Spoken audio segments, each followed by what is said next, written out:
चलिए दोस्तों शुरुआत करते हैं यहाँ पे करंट अफेयर का प्रैक्टिस सेट नंबर चौथा शुरुआत करते हैं यहाँ पे। तो पहला प्रश्न है दोस्तों, 10 दिसंबर 2023 को किस यूरोपीय देश में तमिल कवि और दार्शनिक तिरुवल्लुर की प्रतिमा का अनावरण किया गया था? तो दोस्तों इसका सही उत्तर हो जाएगा फ्रांस। अगला प्रश्न देखेंगे, प्रश्न नंबर यहाँ पे दोस्तों दूसरा है, 2023 के लिए मर्सर की विश्वव्यापी जीवन गुणवत्ता रैंकिंग में निम्न में से कौन सा शहर दुनिया के 153वें और भारत में शीर्ष पर रहा है? तो दोस्तों हैदराबाद इसका सही उत्तर हो जाएगा। अगला प्रश्न है, निम्नलिखित में से किस लेखिका को उनकी कृति यादें और यादें के लिए 2023 का व्यास सम्मान देने की घोषणा किया गया है? तो दोस्तों 2023 का जो व्यास सम्मान है वो किसे दिया जाएगा? पुष्पा भारती को दिया जाएगा। और किसके लिए दिया जाएगा? यादें और यादें के लिए। अगला प्रश्न दोस्तों, प्रश्न नंबर चौथा है, हाल ही में सियाचिन ग्लेशियर के ऑपरेशन पोस्ट पर तैनात होने वाली पहली महिला मेडिकल अफसर कौन बनी? फातिमा वसीम बनी। अगला प्रश्न दोस्तों, 11 दिसंबर 2023 को संयुक्त राष्ट्र मिशन ने किस देश में 100 वर्ष बाद शांति मिशन को आधिकारिक तौर पर समाप्त कर दिया? तो दोस्तों इसका सही उत्तर हो जाएगा माली देश ने। अगला प्रश्न है, प्रश्न नंबर 6, हाल ही में किस भारतीय अभिनेता को इटली के सर्वोच्च नागरिक सम्मान द ऑर्डर ऑफ मेरिट से सम्मानित किया गया? तो इसका सही उत्तर हो जाएगा दोस्तों कबीर बेदी को।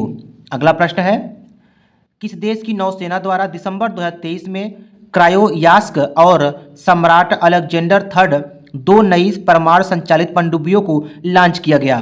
तो दोस्तों इसका सही उत्तर हो जाएगा रूस देश के द्वारा। अगला प्रश्न है, प्रश्न नंबर 8वां है, भारतीय सेना द्वारा कारगिल युद्ध में ऐतिहासिक सैन्य विजय की स्मृति में 10 दिसंबर 2023 को किस शहर में Honour Run Indian Army Veterans Half Marathon दौड़ का आयोजन किया गया? तो दोस्तों का सही उत्तर हो जाएगा नई दिल्ली में आयोजित किया गया। अगला प्रश्न दोस्तों, दुबई में आयोजित COP28 जलवायु सम्मेलन में किस देश के plastic surgeon doctor Atul Shah को उनके अभिनव कार्य के लिए प्रतिष्ठित गेम चेंजिंग इनोवेटर पुरस्कार से सम्मानित किया गया? तो दोस्तों इसका सही उत्तर है भारत देश के। अगला प्रश्न है, हाल ही में किस बैंक द्वारा महिलाओं के लिए नारी शक्ति बचत खाता लॉन्च किया गया? तो दोस्तों बैंक ऑफ इंडिया के द्वारा नारी शक्ति बचत खाता जो है लॉन्च किया गया। अगला प्रश्न दोस्तों, प्रश्न नंबर 11 है, दिसंबर 2023 में जारी विश्व के बड़े शहरों का वायु गुणवत्ता सूचकांक में कौन सा शहर विश्व में शीर्ष स्थान पर रहा है? तो दोस्तों इसका सही उत्तर हो जाएगा लाहौर। अगला प्रश्न दोस्तों, देश के संविधान के बारे में प्रधानमंत्री नरेंद्र मोदी के भाषणों के संकलन पर आधारित नए भारत का सामवेद पुस्तक का विमोचन निम्नलिखित में किसके द्वारा किया गया? तो दोस्तों सही उत्तर हो जाएगा रामनाथ कोविंद के द्वारा किया गया। प्रश्न नंबर 13 देखेंगे दोस्तों, हाल ही में जेवियर माइली को किस देश के राष्ट्रपति के रूप में नियुक्त किया गया है? तो दोस्तों अर्जेंटीना के जो राष्ट्रपति अभी हाल ही में बने हैं उनका नाम है जेवियर माइली। अगला प्रश्न है, प्रधानमंत्री श्री नरेंद्र मोदी ने किस शहर में global partnership on artificial intelligence GPAI शिखर सम्मेलन का उद्घाटन किया?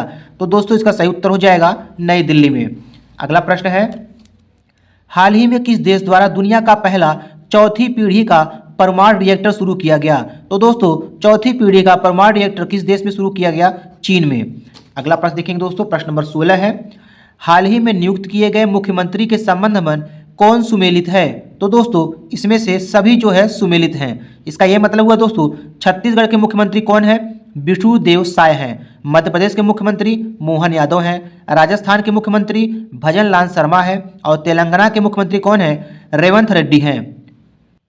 अगला प्रश्न दोस्तों, 27वें World Association of Investment Promotion Agency विपा के विश्व निवेश सम्मेलन का आयोजन किस शहर में किया गया? नई दिल्ली में किया गया। अगला प्रश्न है, भारतीय नौसेना में युद्धपोत की कमान संभालने वाली पहली महिला अधिकारी कौन बनी? इसका सही उत्तर हो जाएगा दोस्तों प्रेरणा देवस्थली बनी। अगला प्रश्न देखते हैं दोस्तों, प्रश्न नंबर यहाँ पे 19 है, हाल ही में प्रकाशित पुस्तकों एवं उनके लेखक के संबंध में कौन सा कथन जो है सही है? तो दोस्तों इसमें से उपयुक्त तो सभी सही हैं। वेलकम टू पैराडाइज ये किसने लिखा है? ट्विंकल खन्ना ने लिखा है। Breaking the mould reimagining India economic future ये किसने लिखा? रघुनाम राजन और रोहित लांबा ने लिखा है। अगला है दोस्तों द बाबरी मस्जिद राम मंदिर डिलेमा ये किसने लिखा है? माधव गोडबोले ने लिखा है। अगला प्रश्न देखेंगे दोस्तों, प्रश्न नंबर 20 है, संयुक्त सैन्य अभ्यास विनबैक्स 2023 का आयोजन भारत और वियतनाम देश के बीच किया गया? अगला प्रश्न देखेंगे तो प्रश्न नंबर 21 है दोस्तों। वर्ष 2024 में संयुक्त राष्ट्र जलवायु परिवर्तन शिखर सम्मेलन कोप 29 का आयोजन किस देश में किया जाएगा? तो दोस्तों कोप 29 का आयोजन जो है अजरबैजान देश में किया जाएगा। अगला प्रश्न है, दिसंबर 2023 में निम्नलिखित में से कौन सा राज्य एक ही दिन में सबसे ज्यादा 18 जीआई टैग पाने वाला देश का पहला राज्य बन गया है? तो दोस्तों इसका सही उत्तर हो जाएगा उत्तराखंड। अगला प्रश्न है दोस्तों, प्रश्न नंबर यहाँ पे 23 है। दिसंबर 2023 में जारी QS world university sustainability ranking में निम्नलिखित में से कौन सा विश्वविद्यालय देश में प्रथम स्थान पर है? तो दोस्तों दिल्ली विश्वविद्यालय देश में प्रथम स्थान है।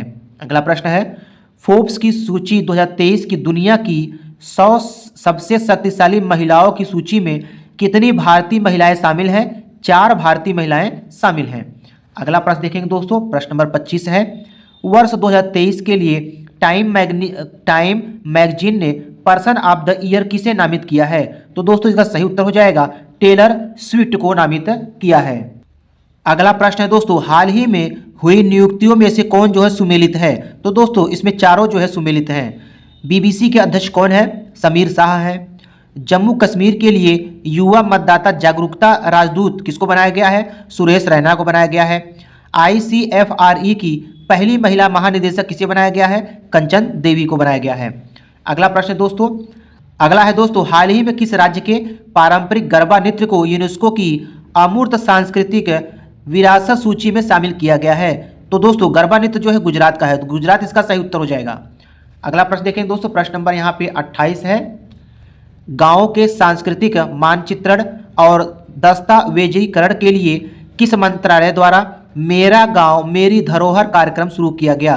तो दोस्तों मेरा गांव मेरी धरोहर कार्यक्रम जो है किसके द्वारा शुरू किया गया है? संस्कृति मंत्रालय द्वारा शुरू किया गया है। अगला प्रश्न है, हाल ही में किस कंपनी ने नए artificial intelligence AI model Gemini को लॉन्च किया है? तो दोस्तों गूगल ने लॉन्च किया है।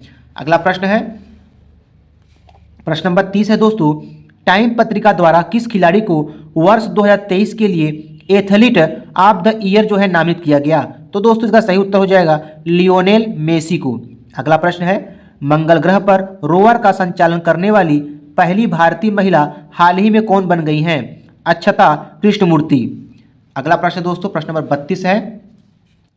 हाल ही में ऑक्सफोर्ड यूनिवर्सिटी प्रेस द्वारा किसे वर्ड ऑफ द ईयर नामित किया गया है? तो दोस्तों रीज को जो है ऑक्सफोर्ड यूनिवर्सिटी प्रेस द्वारा वर्ड ऑफ द ईयर नामित किया गया है। अगला प्रश्न है, हाल ही में 91वीं इंटरपोल महासभा का आयोजन किस देश में किया गया? तो दोस्तों 91वीं इंटरपोल महासभा का आयोजन जो है वियना ऑस्ट्रिया में किया गया। अगला प्रश्न दोस्तों, प्रश्न नंबर यहाँ पे 34 है। दिसंबर 2023 में दुनिया के पहले पोर्टेबल अस्पताल आरोग्य मैत्री एंड क्यूब का अनावरण कहाँ किया गया? गुरुग्राम में किया गया। अगला प्रश्न दोस्तों, जल शक्ति मंत्रालय के जल संसाधन, नदी विकास और गंगा संरक्षण विभाग के तहत राष्ट्रीय जल मिशन द्वारा किस शहर में जल इतिहास उत्सव का आयोजन किया गया? तो दोस्तों जल इतिहास उत्सव का आयोजन नई दिल्ली में किया गया। अगला प्रश्न है, 5वें वैश्विक आयुर्वेद महोत्सव का आयोजन 1 दिसंबर से 5 दिसंबर तक किस शहर में किया गया? तिरुवनंतपुरम में किया गया। अगला प्रश्न देखेंगे दोस्तों, प्रश्न नंबर यहाँ पे 31 है। 1 दिसंबर 2023 को प्रधानमंत्री श्री नरेंद्र मोदी द्वारा किस शहर में 10,000वें जन औषधि केंद्र का उद्घाटन किया गया? तो दोस्तों इसका सही उत्तर हो जाएगा देवघर में। अगला प्रश्न है, हाल ही में भारत सरकार और किस राज्य की सरकार ने United national liberation front UNLF के साथ एक शांति समझौते पर हस्ताक्षर किए? तो दोस्तों मणिपुर इसका सही उत्तर हो जाएगा। अगला प्रश्न है दोस्तों, प्रश्न नंबर यहाँ पे 39 है। आधिकारिक तौर पर समलैंगिक विवाह का पंजीकरण कराने वाला पहला दक्षिण एशियाई देश हाल ही में कौन देश बन गया है? तो दोस्तों नेपाल इसका सही उत्तर हो जाएगा। अगला प्रश्न है, हाल ही में लॉन्च किए गए प्रोजेक्ट प्रयास के संबंध में दोस्तों कौन सा कथन सही है? तो दोस्तों इसमें पहला और दूसरा दोनों कथन सही है। तो पहला कथन क्या है? अंतर्राष्ट्रीय प्रवासन संगठन द्वारा प्रोजेक्ट जो है प्रयास लॉन्च किया गया है। अगला है, भारतीय श्रमिकों और छात्रों के लिए सुरक्षित, व्यवस्थित और नियमित प्रवासन की सुविधा के लिए इसे जो है लॉन्च किया गया है। प्रश्न नंबर 41 देखेंगे दोस्तों, दिसंबर 2023 में कौन सी भारतीय महिला शतरंज खिलाड़ी भारत की तीसरी महिला ग्रैंड मास्टर बन गई है? तो दोस्तों इसका सही उत्तर हो जाएगा वैशाली रमेश बाबू। अगला प्रश्न है, हाल ही में किस राज्य सरकार ने 25 लाख कमजोर स्कूली बच्चों के शिक्षण स्तर में सुधार के लिए मिशन दक्ष शुरुआत किया? तो दोस्तों मिशन दक्ष जो है किस सरकार ने शुरुआत किया? बिहार राज्य की सरकार ने। अगला प्रश्न दोस्तों, प्रश्न नंबर यहाँ पे 43 है, हाल ही में किस देश ने दुनिया के सबसे बड़े परमाणु संलयन रिएक्टर JT-60SA का परिचालन शुरू किया है? जापान देश ने। अगला प्रश्न है दोस्तों, इसरो ने किस वर्ष तक चंद्रमा पर पहला अंतरिक्ष यात्री भेजने की योजना बनाई है? तो दोस्तों इसरो ने 2040 तक चंद्रमा पर पहला अंतरिक्ष यात्री भेजने की योजना बनाई है। अगला प्रश्न है, वर्ष 2023 के लिए विश्व एड्स दिवस की थीम क्या है? लेट कम्युनिटीज लीड है।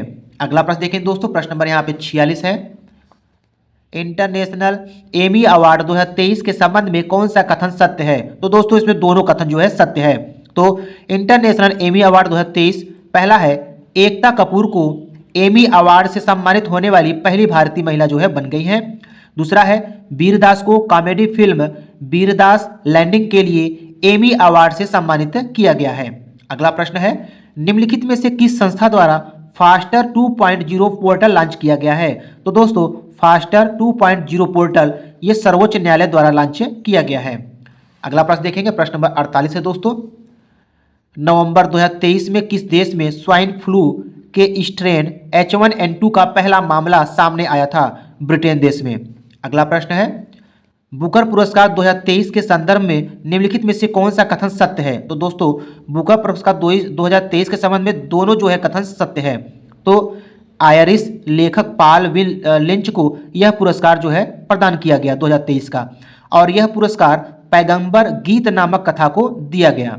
अगला प्रश्न देखें दोस्तों, प्रश्न नंबर यहाँ 50 है, निम्नलिखित में से किस संस्थान ने नदी तटों की सुरक्षा के लिए ब्रह्मा 2D मॉडल जो है विकसित किया है? तो दोस्तों नदी तटों की सुरक्षा के लिए ब्रह्मा 2D मॉडल जो है IIT गुवाहाटी ने जो है विकसित किया है।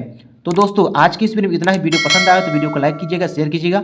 मिलते हैं नेक्स्ट वीडियो में, धन्यवाद।